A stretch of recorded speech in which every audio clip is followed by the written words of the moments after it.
अस्सलाम वालेकुम। तोहफा यारी मदद। अच्छा जी, जी मैं वीडियो बना रहा है मरकज़ी इमाम बारगाह इंतज़ामिया की तरफों वीडियो है तो बहुत ही ज़रूरी वीडियो है।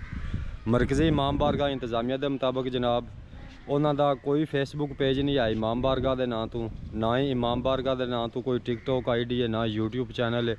किसी किस्म का सोशल मीडिया उत्ते मरकज़ी इमाम बारगाह इंतज़ामिया का कोई भी पेज नहीं है।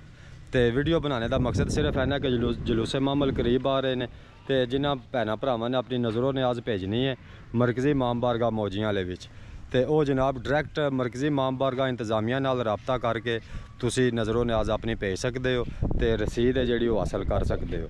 तो जेडे मेरे यार भरा बैरूने मुल्क ने उन्होंने मैं अपनी जी इंतज़ामिया साड़ी इमाम बारगाह की उन्होंने मोबाइल नंबर शेयर कर देना ताकि तुहाडे वास्ते नज़रों न्याज भेजन विच आसानी हो जाए। जनाब चौधरी अफजाल अहमद जेडे कि मरकज़ी इमाम बारगाह इंतज़ामिया के मैंबर ने उन्होंने मोबाइल नंबर है 0362 85 983 0362 85 983।